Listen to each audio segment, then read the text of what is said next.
E-commerce is a new way of doing business and is growing by leaps and bounds.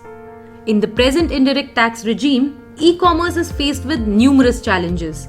The requirement of statutory forms, waybills, road permits, and a constant fear of imposition of entry taxes for interstate movement of goods is a nightmare for an e-commerce operator.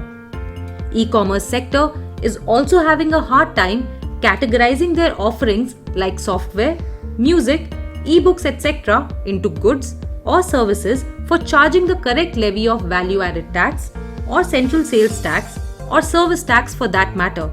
However, under GST, such issues will be a thing of the past. GST has specific provisions for e-commerce. It provides clarity and certainty in taxing supplies made through e-commerce. Various terms associated with e-commerce such as an e-commerce operator, aggregator, brand name, branded services have been specifically defined, which will bring the much needed uniformity and clarity. International best practices on taxation of e-commerce will be implemented in the GST regime. Registration has been made mandatory for all the suppliers using the e-commerce route.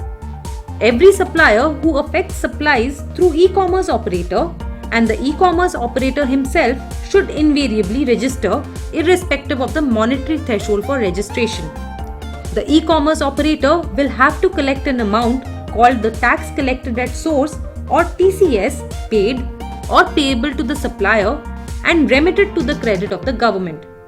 Such amount will be reflected in the electronic cash ledger of the actual supplier, which can then be used by such supplier to discharge his eventual tax liability. The process will be hassle-free and technology-driven. The cash ledger is just like any other bank account, and any amount in it can be claimed as refund simply through filing the returns without going through the elaborate refund procedures. Therefore, the supplier will not have any cash flow issues in case of accumulated amount in its electronic cash ledger. Rapid strides in e-commerce technology has enabled the lot size in trade to get smaller and smaller. E-commerce has also brought very small entrepreneurs within its fold. It will be unfair to subject such small suppliers of services to compliances under GST. GST recognizes this fact and ensures that such small suppliers of services are not burdened with GST compliances. The aggregator concept has been brought in to obviate such a situation. An aggregator is an entity which supplies a service under his own brand name. An aggregator is thus treated as a supplier of service under GST. This is because usually the aggregator is associated directly with the provision of service under his own brand name. Therefore, the customer associates the service with the brand name of the aggregator. The aggregator will thus be mandated to register under GST and ensure compliances. Supplies made by the aggregator are therefore considered as deemed supplies, and actual suppliers are not required to fulfill any compliances. Thus, small suppliers through whom the aggregators provide their services are not saddled with GST compliances, making life easier for them. Aggregator per se is considered as an ordinary supplier and has to file returns like any other supplier in line with the principle of non-discrimination.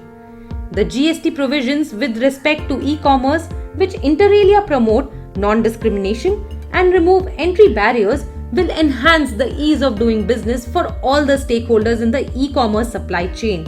This would enhance market opportunities for the micro, small, and medium sector enterprises and boost the growth of the economy as a whole. For more information on e-commerce, please visit the link below. One nation, one market, one tax.